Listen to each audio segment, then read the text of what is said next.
video has to do with using a crate for potty training. The do's, the don'ts, and the specific instructions on how to do it properly.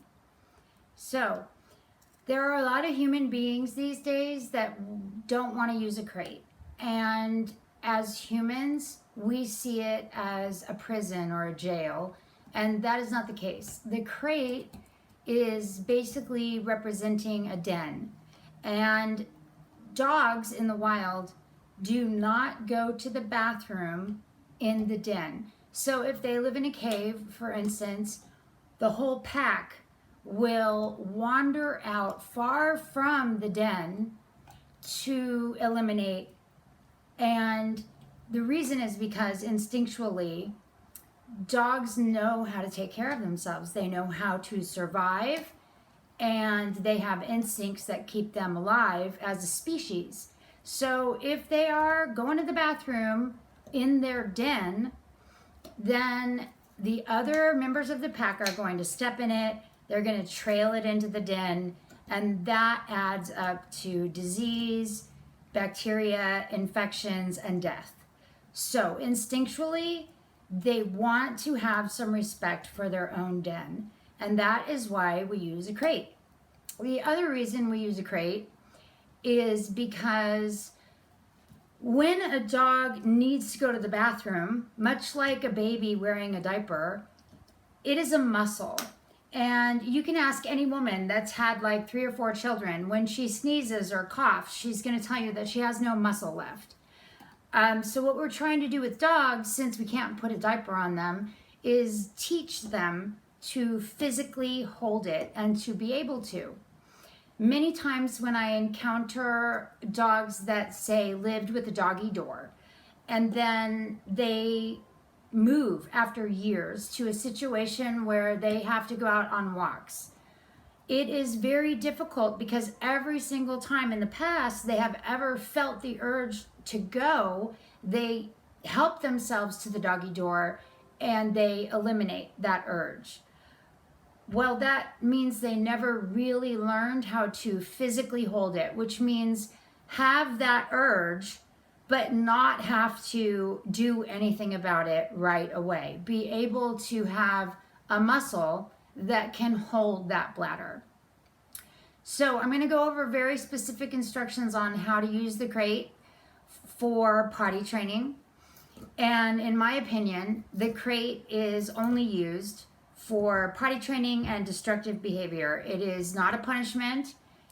It is not necessary, in my opinion, after your dog has learned to control these behaviors. Once your dog can be trusted, I tend to say eliminate the crate if that's what you want to do. So, because it is a muscle that we are trying to build, you would basically put your dog or puppy in the crate for, say, 2 hours, not a long time. Do not force them into going to the bathroom in their den. Basically, you would be creating a dirty dog. So what you want to do is just start out with 2 hours, go ahead and put them in the crate, and then as soon as you let them out, put them on leash or pick them up, whatever you have to do to eliminate any possibility that they would have a chance to have an accident in your house. You're going to take them straight outside to where you want them to go to the bathroom, and you are going to ask them to go potty. There are some people that ask them to do their business. It really doesn't matter to me, but potty is a command that I teach my dogs. So you go outside, you ask them to go potty, and when they do, however long it takes, you will shove a treat in their mouth and tell them, repeating the words, "That's a good potty. You're so good at potty. Yay, you. What a great potty." And you're saying potty again and again, and you're definitely saying as that food goes in their mouth so that they start to associate and learn the words.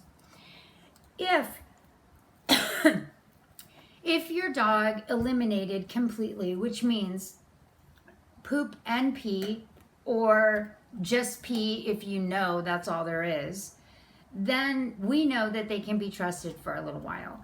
and they can be free for a little while, still supervised, but they can play, they can roam around the house a little bit, they can be trusted.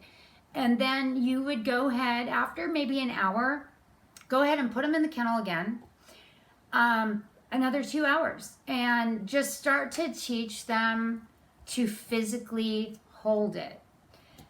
You will graduate over a period of like 3 weeks. You will graduate to a point where you are doing it for 3 hours. After a few days, you will try 4 hours, and you will basically start to build that muscle. When you go to a gym, they have you lift 2 pounds, and then they have you for a few days, right? And then they have you lift 5 pounds, and then maybe 6 pounds or 7 pounds, but you build up over a period of time. And that is exactly what we're trying to do with the muscle that your dog uses to hold their bladder. So we're always trying to push the envelope just a little bit. If you have a new puppy, please have the kennel right near you so that when your new puppy does cry out in the middle of the night, you are right there to help them with that issue. To be honest with you, that is your puppy's very first communication, an open line of communication with them trying to ask you for help with the potty situation.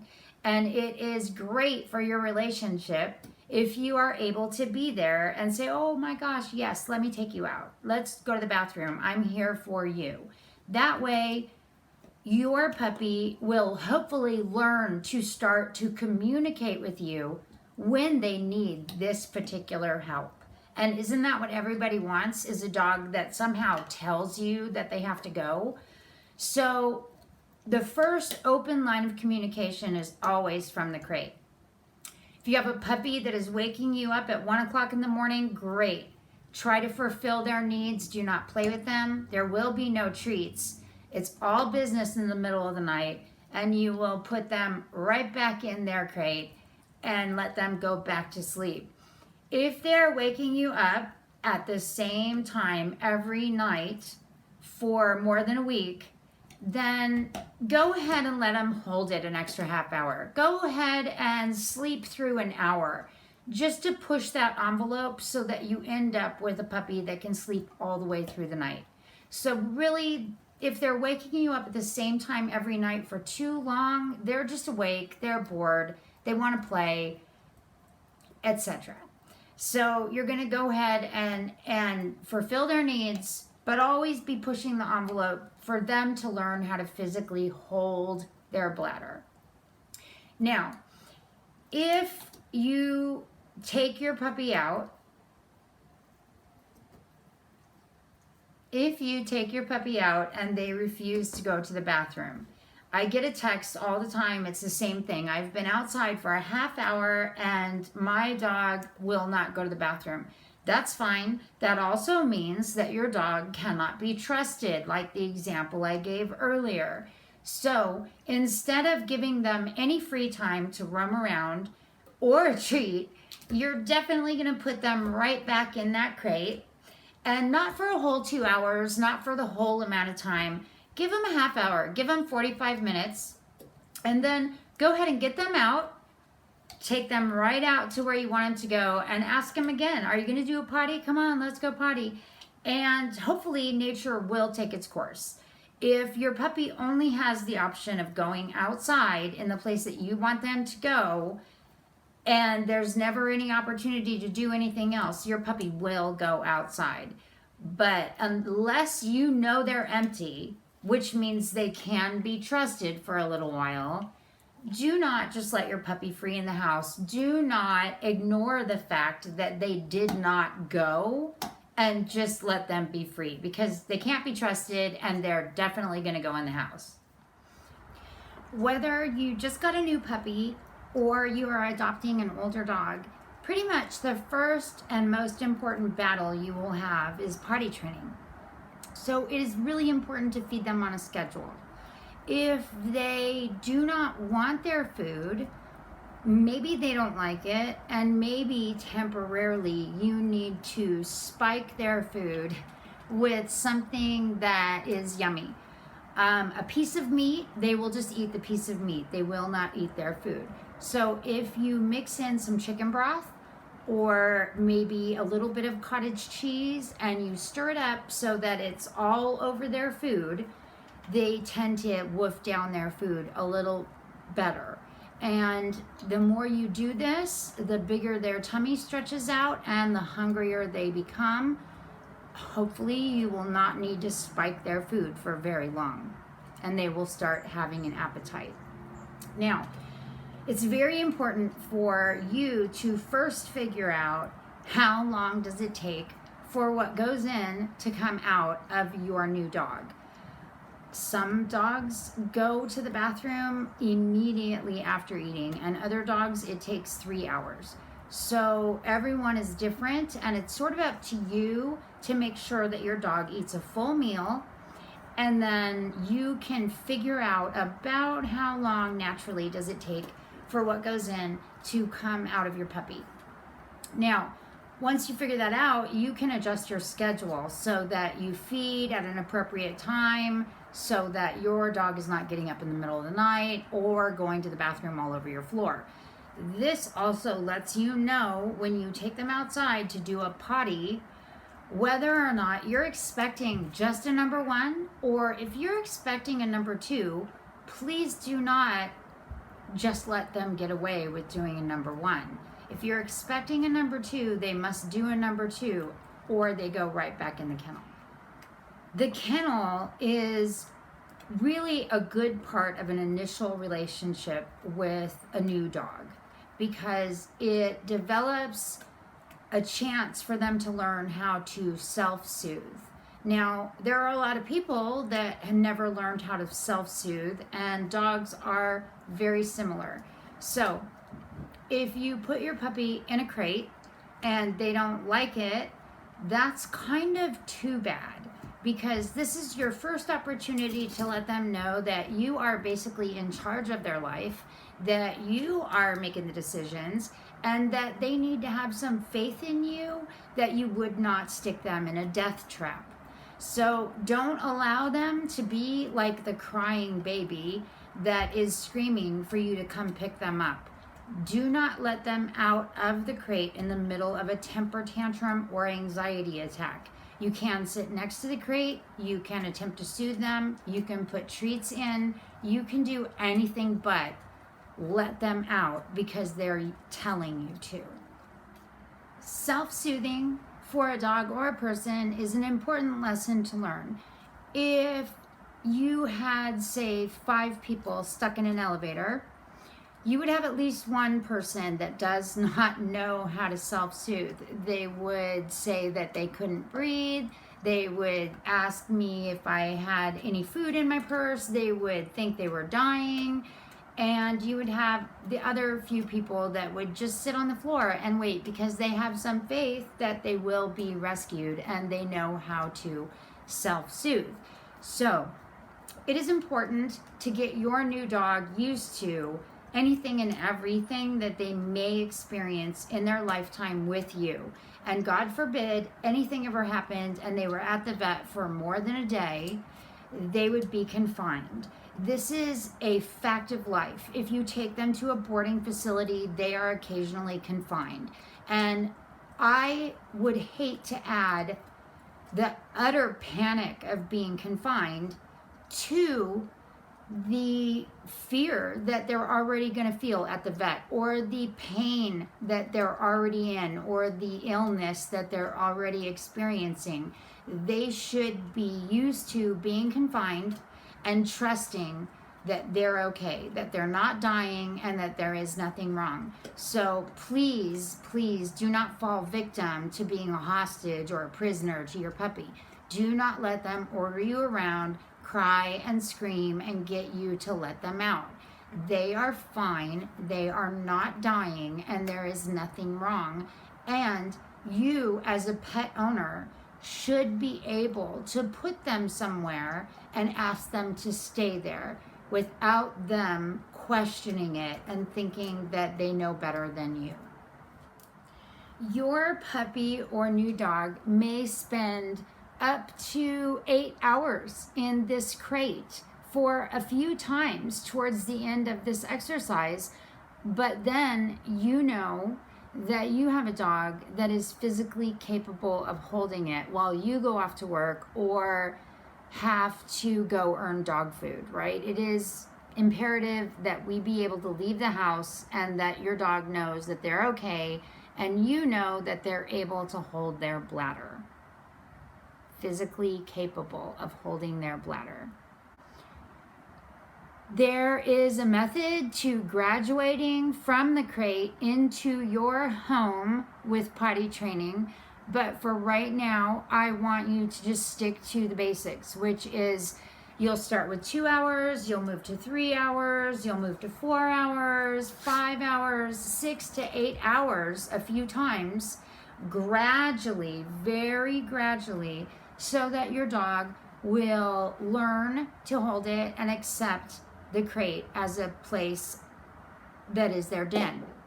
It's my opinion that the first lesson your dog learns is to respect their own space. So instinctually, they're not going to want to go to the bathroom in that crate.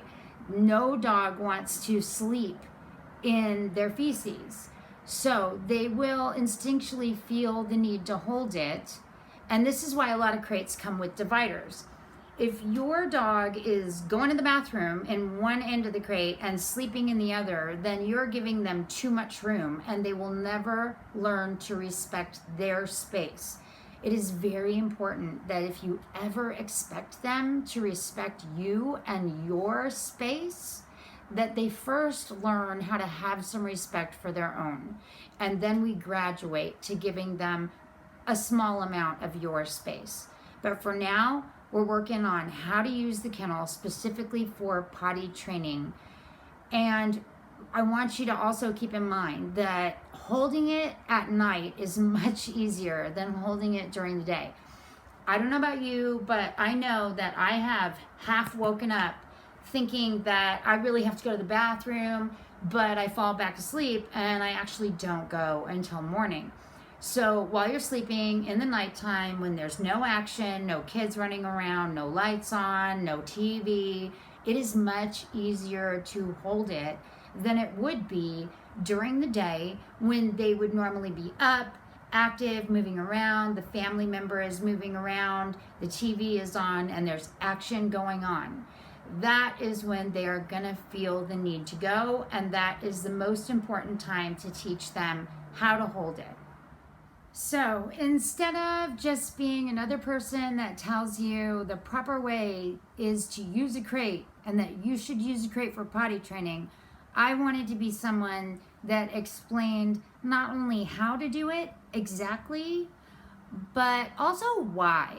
You know, I think a lot of people these days don't tell you why. They just tell you what to do. And so I will be doing more videos on other subjects, but I just wanted to make sure that I explained why you would use the crate and how it is actually good for your relationship. Because your dog's behavior indoors, outdoors, with you and with others is all connected. So if we can teach them to have some respect for you and your space and your home, it trickles over to the rest of your relationship with them. So it is a long-term relationship. And if you allow them to hold you hostage or order you around by demanding that you let them out of the crate, then that will transfer over to the rest of your relationship with them, and it will affect your obedience training as well as many other things. So it is your first chance to really let your dog know that he's fine. You should be able to put your dog anywhere you want to, and they should know to trust you and that they're fine and that they're not dying and that there's nothing wrong. You have made a decision to put them somewhere safe. And if you can't teach them right away to respect your decision as the pack leader, you're going to have problems in the future. Have a potty training accident, and you will. I want you to treat it in a way that will reinforce our message. So do you remember how when they go potty outside, we're going to tell them what a good potty that is? Oh my God, you're amazing. That was the best potty I've ever seen. And here's some food, right? I consider that to be a party. We're going to have a party when they do something right. But when you have an accident in your house, whether it just happened and you caught them or whether it's after the fact, I want you to change your tone more like a funeral. I want you to get a deep, deep voice while you're cleaning up the mess. And I don't care what you say with the deep, deep voice. Personally, I ask them, oh my goodness, who did this? Are you serious? This is the worst thing you've ever done. Bad potty. This is a horrible potty. You're terrible. It really doesn't matter what you're saying as long as it sounds nothing like the high-pitched potty that you have outside when they do a good potty. So you're going to clean up the mess with a paper towel or whatever you have, and you're going to take the mess and the puppy outside to where you want them to go. And as soon as you hit the outside area, you're going to change your voice and you're going to change your tune. And all of a sudden you're going to put the mess down where you want them to go. They never need to touch. Please don't stick your puppy's nose in the poo-poo. It doesn't need to happen. You're simply taking them both outside so that you can go from funeral to party. So they're not going to get a treat because they did not do that potty outside, but you're going to set the potty down, you're going to put the dog down, and you're going to tell them that's a good potty. What a good potty, because that is where you want them to go. And so this just reinforces our message. You're bound to have an accident or two, and you can use them to make sure that your puppy starts to understand that going in the house is never going to be good for them, and going outside is amazing, right? Also, please don't use potty pads. We are constantly communicating with our animals. When we're not talking to them, when we're not looking at them, it doesn't matter. We are constantly sending them messages and communicating with them. So it has been my experience, and it is my opinion, that when you use a potty pad in the house, you are sending two messages to your dog. Number one, it's perfectly okay to go to the bathroom in the house. And number two, it's even better if you go to the bathroom on something absorbent that already smells like your potty. And that could be your whole carpet by the time you get done trying to figure out how to eliminate a potty problem. So I don't care if you name your puppy Einstein, they are not going to be able to differentiate between that pad or a towel or a piece of carpet or anything else absorbent. And you are accidentally sending the wrong messages if you want them to get it, that potty is for outside and in the house is to be respected.